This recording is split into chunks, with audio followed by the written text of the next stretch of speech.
Where is safe? Tokyo, cool. Done. Most people can't do that. Yeah. They can't do that. They're stuck. And the fact that that doesn't bother them or they don't panic, I find flabbergasting. I mean, the iceberg has struck the Titanic. How long can you have a border where people can arrive by dinghy and throw acid in people's face until your nation has fallen? How long will you allow this to happen until you realize it's done? All right, guys, Andrew Tate just stepped into the CEO cast, and within seconds, he drops a financial bombshell that shocks the entire room. We're talking brutal truths about money, power, and why most people stay broke forever, and Tate doubles down, making this conversation turn into a full-blown explosive showdown you cannot ignore. Subscribe now to Debt Disaster Daily for more financial chaos. Let's jump in. What do you imagine the world to look like in 5-10 years time? As I mentioned earlier on, you got AI and you got the Apple Vision Pro, and eventually they're going to come out with sunglasses like the ones you're wearing now that have every little thing that you need to see in front. Well, I thought he was talking about those Ray-Ban glasses, but we're getting close. If not, they're here already. Of you. So what do you imagine the world to look like?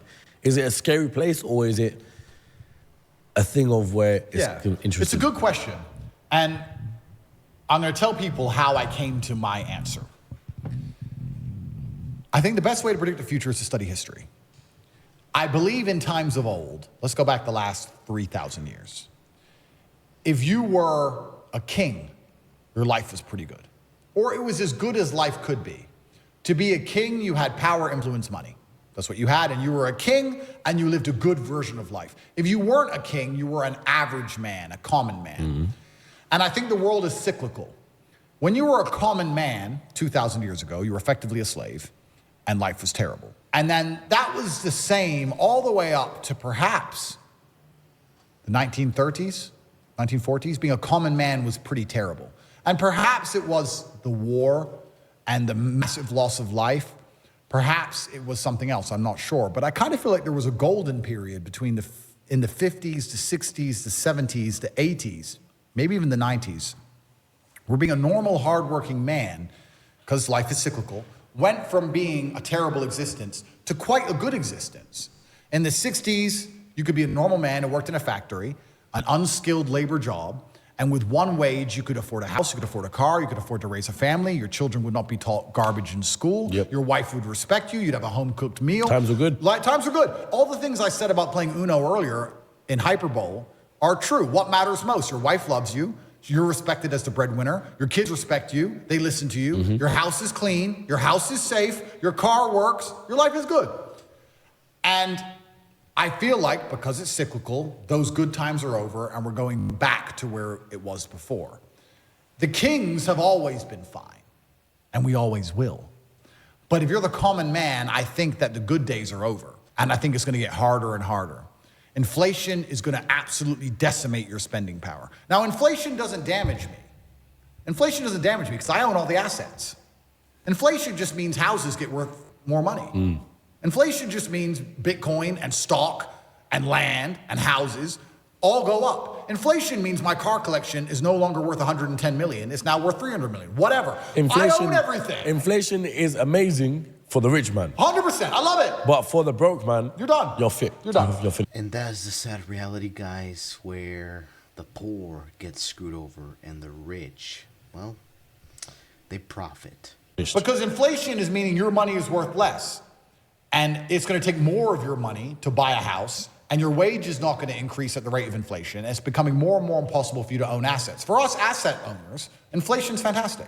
So the common man is about to get wrecked. I think inflation is going to make it exceptionally difficult. I think AI is going to make most jobs worth less than they already currently are. If you're a newspaper writer or whatever, AI is taking that. AI is going to take that in the next 10 years. And you're gonna, if you still have a job, it's gonna be only managing the AI, which means you're gonna be paid even less than you're currently paid. I think life is about to become exceptionally difficult for the people in the middle. I think the good times are over. I think it's gonna go back to the feudal system of kings and serfs and peasants. And I think if you're a normal, average person now, you should feel deep fear and panic and understand that you have a certain amount of time to get into the higher bracket of the social class before these hard times come. And the most scary thing about these hard times is I have no real evidence for this. It's just in my mind. I feel like the gap is going to permanently close.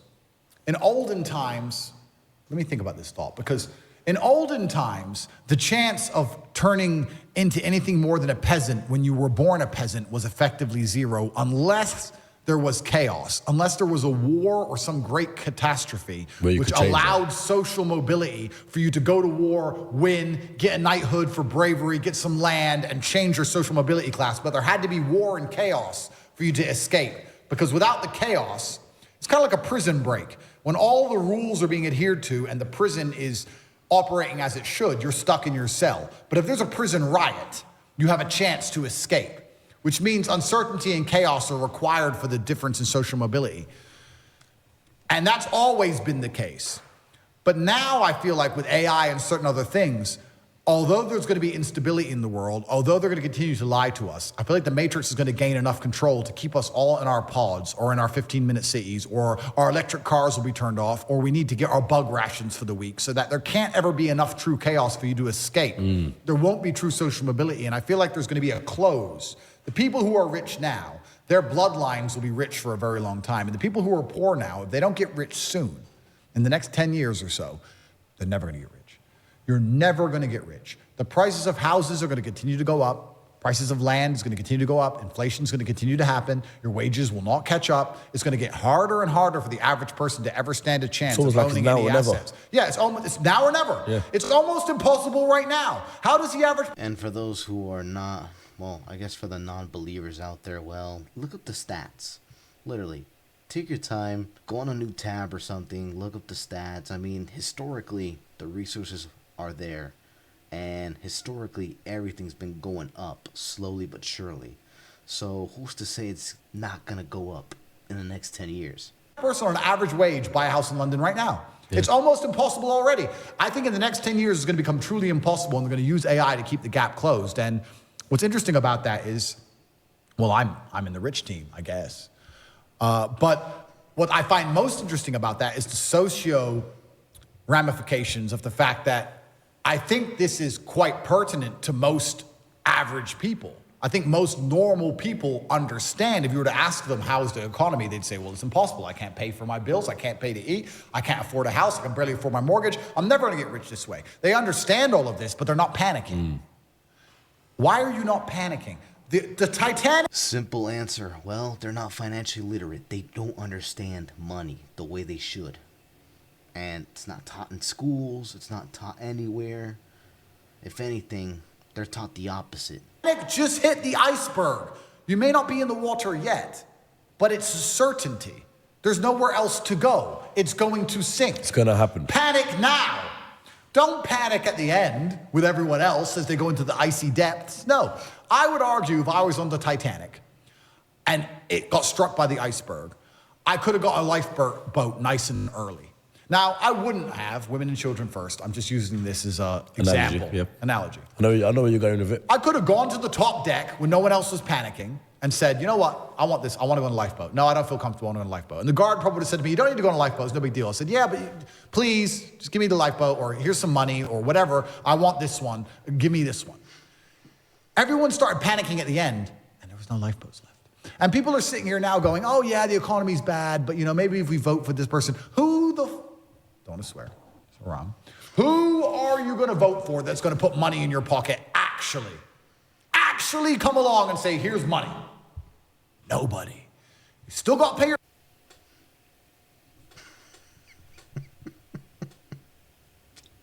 Still don't believe him or me. I mean, take a look at history. Council tax, still a brokey. Nobody cares. No one you vote for is going to change it. It's going to get worse. It's going to continue. And you know the boat is going to sink, and you're not panicking. That's why I kind of catch myself. And one of the things I try very hard not to do is become elitist. Because when you've come from the absolute bottom to the absolute top, and you've done it all off of your own back, and hard work and dedication, and never missing a day, the only shortcut to life is to never miss a day. One, because of compounding interest, and two, because sometimes you get lucky. And you'll never miss a lucky day if you try every day. If you don't try every day, you might miss your lucky day. And that's what people don't understand. If you never miss a day and you never don't try and you're always on time, was I late today? No, on time, and you try and improve every aspect of your life, and you're a professional, and you try and make sure that you analyze your decisions, you give yourself feedback, you don't make mistakes, you're not lazy. If you try and you make it to the top, you end up elitist, because you look at the people down below and you're like, well, why didn't you try? I did. Oh, I did too. No, you didn't. That's a lie. Now you're lying to me, and that annoys me. And you catch yourself being very elitist, and this is what's scary about it, because I'm from a Luton council estate, and now I have all this money. But if I meet somebody who's truly broke, I'm not talking about you not have hundreds of millions, but if I meet somebody who's broke, I think they're an idiot. And I catch myself going, is that bad? Am I elitist? Or do I sit down now and I just say, no, I started lower than you and beat you. How are you poor? Accountability must be taken at that point. You're lazy. Okay, fair enough. I was gonna say, why would you say if they're an idiot if you were once in that position as well? No, I was, but I got out. And I think one of the three, there's only three reasons you can't get rich in the world today, which is either you're stupid, you're lazy, or you're arrogant. And I find the most common one is lazy and arrogant. It's not stupid. There's nobody at home who is too stupid to become rich. I'm sure anyone watching this podcast right now, if you were to sit down next to me and I were to say, do this, do this, do this, do this, do this, you could do it. Of course you could. But you're too lazy to learn how to do it yourself. And you're too arrogant to listen. And you're too arrogant to listen. It's not about being stupid. You're lazy or arrogant. It's one of the two. Those are the two most common factors of people. So when I meet people who have truly failed, and they pretend to me that they didn't want to fail, I know they're one of the three. And it's usually arrogant. Because when I sit and say to them, you could have got out, they don't say, you're right, I could have got out, I didn't try. That shows humility. They don't do that. They say, no, because it's excuse, someone else's fault, the Matrix's fault, no self-accountability. Oh, well, you don't know what you're talking about anyway. Arrogance. You're talking to a millionaire. Probably a billionaire at this point. Like, what do you mean they don't know what they're talking about? It's like feminine mindset to me. Well, yeah, exactly, and then they're going to lose. Yeah. So I catch myself being elitist, and I try very hard not to be, because I don't consider myself a rich man. I'm a poor man with lots of money. And what's scary about being elitist is, if I'm from a Luton council estate, and I have a bunch of money now, and I see the common man as a lazy idiot, imagine how the elites see us. And then you start to really go down the rabbit hole when you understand these people who've been in charge of the world for a very long time, who own the banks, who believe they're genetically superior to us because why not? Their families always owned the bank. They can be a fat loser, but they just believe they're something because why not? They have a big boat, so that's just what they're gonna believe, isn't it? Imagine how they view the common man. You think they give a shit about you or your family or your income or your wages? You think they care about you? Absolutely not. Absolutely not. You think they're going to make life easier for the common man in the next 10 years, as you've just asked? Or are they going to continue to decimate your lifestyle for their own forever profit? There's no light without dark, which is a basic fundamental law of the universe which can't be broken. And especially as these large companies want forever profits, which they do, and they own everything. Like, I don't think many people understand, if you go into Sainsbury's and you look around at the brands, you will struggle to find 10 brands that aren't owned by the same company. Yeah. The whole thing's owned. Yeah. The same company that owns Sainsbury's owns every brand. They own everything. So if they want forever profits, which they do, they're not going to do that without owning everything. Well, and also, you have to take that money from somewhere. If they can make you poor so they can get richer, they will. If they own all the assets, they want inflation. They want inflation. They don't care. They don't care about you. They don't care you can't feed your family. Why would they? So, and you can also look at it from a global perspective, which is quite interesting, because America was built off the back of World War II. World War II made America rich. But Europe, for the longest time, got rich off the exploitation of second and third world nations. That's how it got rich, by building empires in Africa and Asia, etc. Colonizing countries. Yeah, colonizing countries. That's how they got rich. And now we have populations in Europe and in the West which are decadent, and we want high wages, and we want maternity leave, and we want holiday pay, and we want good working standards, and we want good working hours, and we want nice chairs to sit on. Now we're entitled. And if you're a company and you need slaves, do you want entitled slaves, or do you want slaves who are just going to do their job for low pay? And then you start to understand why immigration's being unchecked on purpose so they can bring in people to try and work jobs for basically nothing who don't want standard of living and don't want standard of work. And what they're effectively doing now is instead of exploiting the second and third world to benefit Europe, the globalists are now decimating Europe on purpose so that they can live somewhere else. And okay, that's gonna prop up the economies of the second and third world, so the whole thing is reversed. Instead of destroying the second and third world for the benefit of Europe, they're gonna destroy Europe, and that's gonna benefit the second and third world. But they're globalists and they don't care. All they care about is forever profits. They'll go live in Saudi. They'll go live in Mumbai. They don't care. They're not tied to the land or tied to the place like the average European is. So if you're the average man in a European country and you're not financially free and you're stuck somewhere in the middle, not only is your life gonna get harder, but also the place you live in is gonna get worse. Your wages are gonna go down. Crime's gonna increase. All of these things are gonna happen so that the people in charge can get their forever profits and avoid all the mess they make. And it's all done purposefully. If I was an average person, I'd be genuinely afraid. I mean, it's easy for me because I have so much money. Okay, I'm currently restricted in Romania and I'm under a matrix attack and they'll put me in jail, blah, blah, blah. One day I'll get out and one day it will be over and I'll still be a millionaire and I can look at the map and go, where is safe? Tokyo, cool. Done. Most people can't do that. Yeah. They can't do that. They're stuck. And the fact that that doesn't bother them or they don't panic, I find flabbergasting. I mean, the iceberg has struck the Titanic. How long can you have a border where people can arrive by dinghy and throw acid in people's face until your nation has fallen? How long will you allow this to happen until you realize it's done? It's done. It's done. And how long will you sit there and get hit by endless bills that continue, inflation that wrecks your currency, wages that don't increase, new taxes with ULEZ cameras, unchecked immigration from people who don't have a passport, crime rates increase. Bro, I said this to Tristan. We were saying how we miss England because we're English in our hearts and part of us miss it. And I was saying, you know what? If I lived in England, I couldn't even protect myself. I have guys here with guns because I'm currently on bail and I can't carry a gun. Otherwise, I'm strapped all the time. If you come to my house, there's a big gate and there's pit bulls and there's 4 guys with weapons, guns. You need SEAL Team 6 to get in my house. There's bulletproof doors and I have a gun next to my bed. I'm the final boss. It's gonna be a shootout. In England, I can have all the money in the world. I can go to Radlett. I was looking at a house in Radlett. I'll say it right now, it's 12 million pounds. It was gorgeous. And I thought, it's worth 20 million. For 12 million, it was worth Bargain. it. Bargain. Yeah. And I was like, Tristan, if we bought this house, the problem is we couldn't even protect ourselves because eventually someone will work out it's our house. It's just like all the footballers. Of course. All the footballers, when they go to play matches, they all get robbed. Bro, eventually someone will work out it's our house. The only way you can protect yourself in the West now is to hide. I was like, we can buy this house, not put it in videos, not put it on social media, not invite girls over, because you know what will happen? You'll invite a girl over one day, and she'll say, I'm coming with my friend Lucy. Not from the BBC, a different one. But like, okay, Lucy, she comes. Lucy turns up, she's a 7. You don't talk to Lucy, nobody likes Lucy. She sits around, she's a 7. She sends the location to everyone. She knows, next weekend she's out sniffing coke with some dickhead, and she's like, I was at Tate's house. No, you weren't. Yeah, I was at Tate, I was looking at this picture. Where was it? Here, boom, bam. That's now they now know. The sad part is that he's not wrong.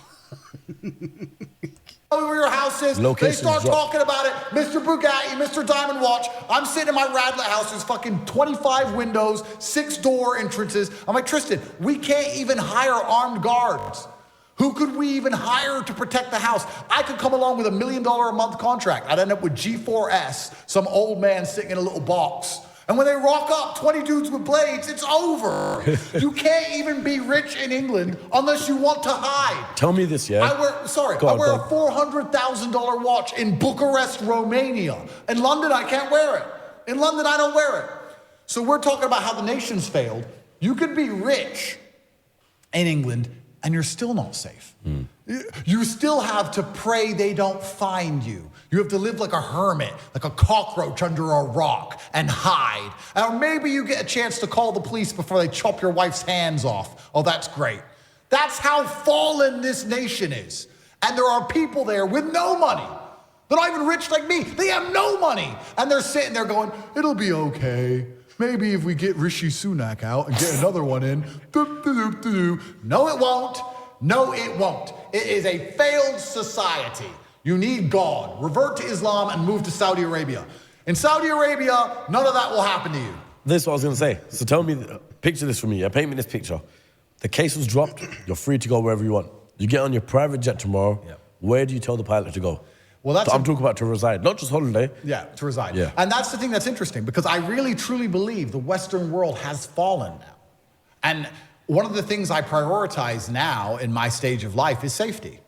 I don't see the point in anything if I'm going to end up killed. But if you're going to kill me, at least the Matrix has to kill me. At least make it a cool story. He was telling the truth. He did fun podcasts. They assassinated him. Make it good. I don't want to die because some idiot wanted my watch. You know? Yeah. I don't want to die for that. And I feel like the whole Western world is that dangerous now. I make this clear. When I go to London, I'm probably the most nervous. I don't know how anyone lives in London without feeling nervous. I'm so nervous all the time. And it costs me such an exorbitant amount of money. If me, my brother, and a couple friends go to London, we'll jet from here, that's 50 grand. And then there's 4 of us, that's 4 rooms, and we'll want to stay in a 5-star hotel, so that's 2 grand a night, so that's 10 grand in hotels. And then I have my security team there, is 3 grand a day. So it's 13 or 14 grand a day in hotels and security, 50 grand to get in. Then I'll go shopping, of course, normal. But even when I'm walking around Harrods, my head's on a swivel. And I've got 3 dudes with me who are 6'8". And I'm still like, and then you'll hear about someone get robbed just outside Harrods while you're in Harrods. You're like, how do people live in this city? And they're just living there like, oh, it's not that bad. Yes, it is. Yes, it is. I've never had that. This is the capital of the poorest nation in the European Union. I've never had any problems here. I drove a Bugatti around the streets. I parked my Ferrari on the street corners. I wear a $400,000 watch. I've never had anything. Yes, I have security. Yes, I had armed guards. But for the years before that, I never had any trouble. What's interesting about it as None. well is that these things stand out from the crowd. Obviously, I've been here for a couple of nights now, and you don't ever see a Ferrari, Bugatti, Lamborghini, or anything like that. So when you see Tate in his Ferrari, you know. Yeah. So it's very easy. If this was like London, your target, 100%. Oh, bro, 100%. This is my point. Lucy would give the location up and I'd be a target and I'd be decimated. So how do you have a nation where you're not allowed to be wealthy without hiding? Where you can arrive without a passport? Where they can't catch people who decimate people's faces with corrosive substances? Where there's people in a room, those who are supposed to be designated towards enforcing law and justice, trying to put me in jail because I said women can't park. This whole thing is a clown show. This whole thing is a clown show. And Well, let's keep it simple. I mean, I'm pretty sure the elites know the answer to that one, unfortunately. But anyways, guys, you're probably wondering, why am I showing you this clip? Well, it does relate to finances. Let's break it down for a bit. So, what Tate said is true. These nations have fallen. These nations are no longer what they used to be, and they're going to get worse over time. And what you can do is probably outsource yourself. Make yourself, I wouldn't say rich necessarily. I mean, you can go for it. I really encourage you to go for it. But if you don't want to get rich, at least have some assets with you. Because what's coming next is pretty much unpredictable. And it's not going to be pretty for the average man. I mean, for those who actually paid attention, there's no middle class. There really is no more middle class. There's like only rich or poor at this point. So financially, moral of the story is you need to be financially literate, and you need to be financially literate right now or as soon as possible. Because I know Tate basically was rambling on about protects, security, cities and whatnot, history and whatnot, but they do add up. They do add up financially. What he's trying to say here is that you have a chance to change your life and avoid a time period where you or your family will be poor for the rest of your life, or at least a very long time. And also keep in mind that when Tate asked why are people not panicking? Well, like I said before, it's because they're not financially literate. And if they were financially literate, they would freak the fuck out. There's no doubt about that. So what he's saying here, even though most of it is not really finances. It adds up. It's like a compounder. It's like a snowball effect, literally, of knowledge. That definitely relates to finances indirectly. The problem is that time is going by fast. AI is improving, and AI has been taking jobs. Surprise, surprise. And it's only going to get worse from here on out. So this is just more of an alert, if anything. So yeah, guys, take it or leave it. If you don't believe me or Tate, look, there's the sources are out there. I mean, don't just take my word for it either. I mean, there's books out there, there's articles, links and whatnot. The sources are out there, so don't just take it from us. But anyways, guys, thank you guys for watching. This is Debt Disaster Daily. We're out of here.